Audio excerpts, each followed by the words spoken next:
입법, 사법, 행정부가 3권이 대등한 관계로 분립이 되어 있고 그 분립을 존중하는 것이 정말로 무소불위로 이렇게 날뛰는 그런 것들을 허용해버리게 됐습니다.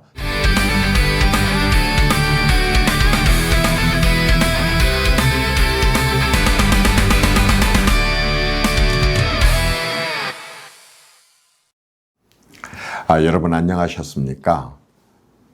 국회가 국정감사를 시작을 하면서 대법원장을 상대로 장시간 동안 질의를 했습니다. 국회에서는 저도 국회의원을 해봤습니다만은 오랫동안 해왔었던 관행이 있습니다. 사법부의 수장인 대법원장은 국감이 시작되면 인사말을 하고 그리고 이석을 했다가 마무리할 때 이제 또 인사말을 해왔습니다. 그리고 실제로는 대법관 중에 한 사람인 법원 행정처장이 관계자들과 함께 사법부에 대한 국회 질의에 답변을 해왔습니다.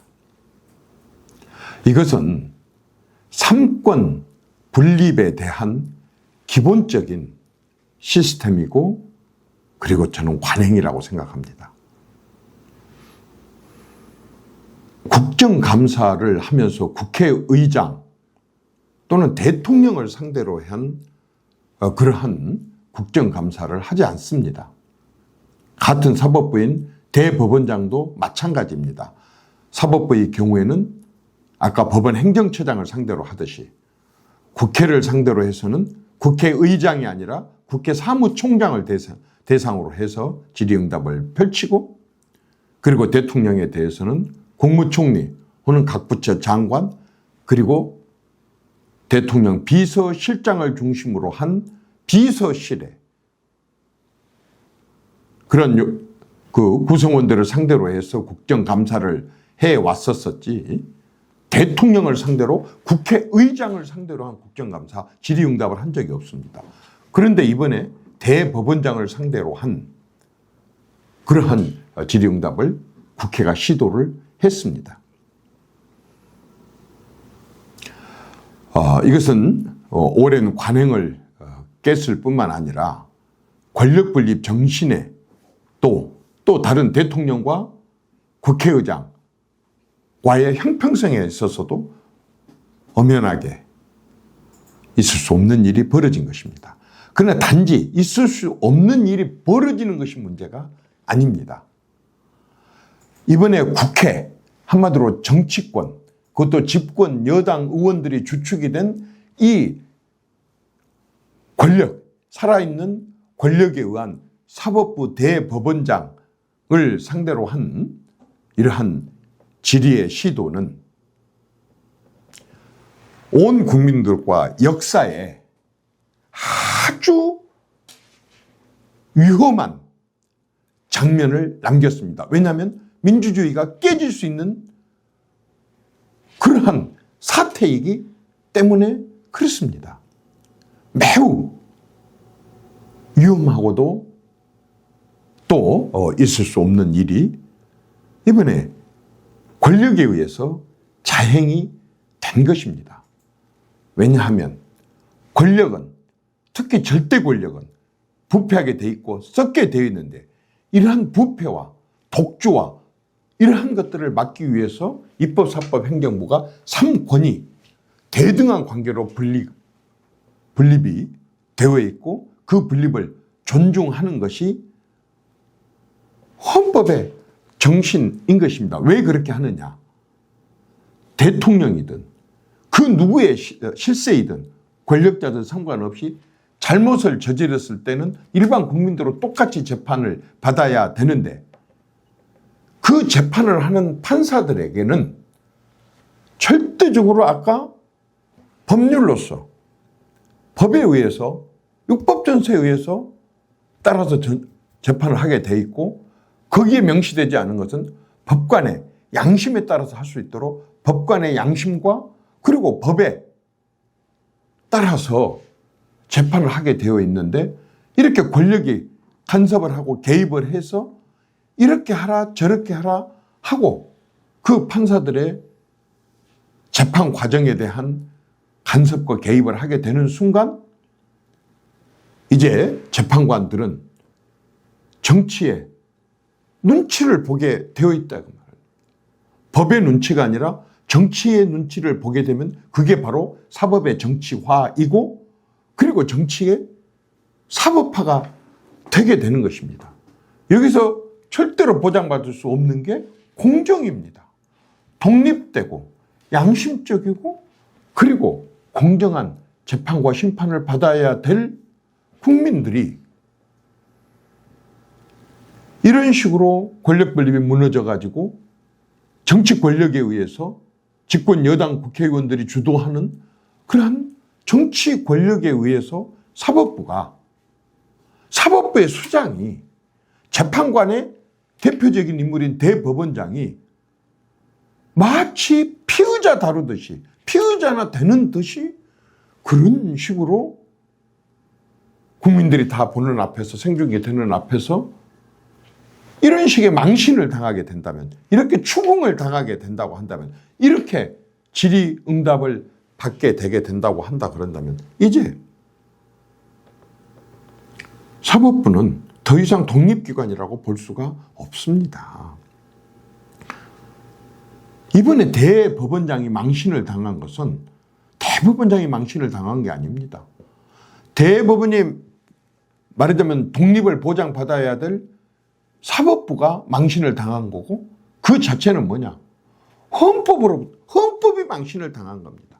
헌법이 여당 국회의원들, 권력 그리고 국회로부터 망신을 당했다 그 말입니다. 대한민국 헌법이 어느 한 특정 세력과 어느 한 특정 기관으로부터 망신을 당한다고 한다면 그 권위가 인정될 수 있겠습니까? 그러한 정치인들은 다음번 선거에서 바뀔 수도 있습니다. 정권도 바뀔 수 있고 국회의원도 바뀔 수가 있는 것입니다. 그러나 이 사법의 정의, 법의 정의, 법의 권위는 절대로 깨져서는 안 되는 영구불변한 권위를 보장받아야만이 국민들이 그 법원의 판결에 대해서 신뢰를 하게 되고 그리고 국가기관에 대해서 신뢰를 하게 되고 그래서 누구든지 평등하다고 하는 확신을 갖게 되는데 이번에 그 모든 것들이 깨졌습니다. 이거 어떻게 해 나갈, 이걸 어떻게 수습을 해 나가야 되겠습니까? 저는 진짜 위험한 장면이 정말로 저는 이 대한민국 헌정사에 가장 부끄러운 장면과 가장 저는 위험한 장면이 이번에 국회 국정감사에서 연출되었다고 생각을 합니다. 이제는 국민이 국정감사를 해야 될 차례입니다. 국민이 이제 심판을 해야 될 차례입니다. 사법부가 국회에 꼼짝 못하고 저런 식으로 눈치나 봐야 되고 양심과 법으로 심판을 못하고 그 자체를 갖다가 견제를 받게 된다고 한다면 헌법에 보장된 그러한 법관의 그런 권한과 권리를 누리지 못한다고 그런다면은 이걸 누가 해야 되겠습니까? 이 엄청난 이 무소불위의 권력을 누가 견제하고 감시해야 되겠습니까? 제가 봤을 때는 국민입니다.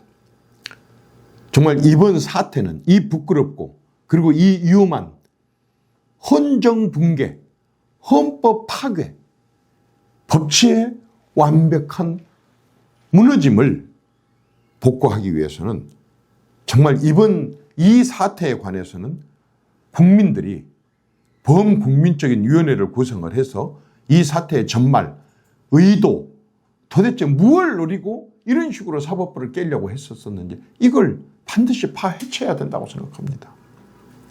이렇게 하고 나라가 굉장히 수렁에 빠진 사례들이 얼마든지 있지 않습니까? 베네수엘라가 그렇게 됐습니다.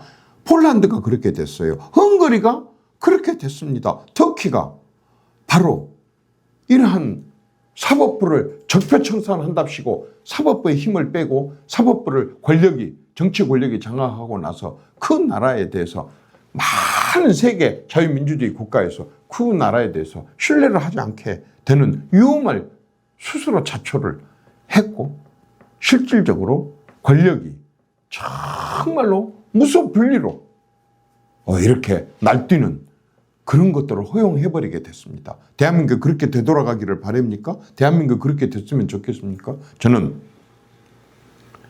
국민의힘만 믿을 수가 없습니다. 국민의힘이 주축이 되되 저는 많은 이 전문가들과 또 국민들과 시민단체와 그리고 학자들이 좀 나서서 이번에 이 사태에 근본적인 문제가 무엇인지, 누구가 관여해서 이런 사태가 됐는지, 다시는 이런 일이 일어나지 않게 하기 전에 어떻게 해야 되는 것인지 라는 것에 대해서 지체 없이, 망설임 없이 정말 모든 부분을 정상화시키고 바로 잡아야 된다고 생각합니다.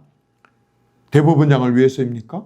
사법부를 위해서입니까? 아닙니다. 우리와 우리 자신들과 우리 자식들, 우리 손주들, 대한민국에서 이 헌법 하에서 자신의 인간적인 존엄과 권리를 계속 누리고 살아가야 될 대한민국 국민 전체를 위해서 반드시 이 사법부의 정상화, 국회에 의한 사법부의 장악을 저지시켜야 된다고 봅니다. 감사합니다.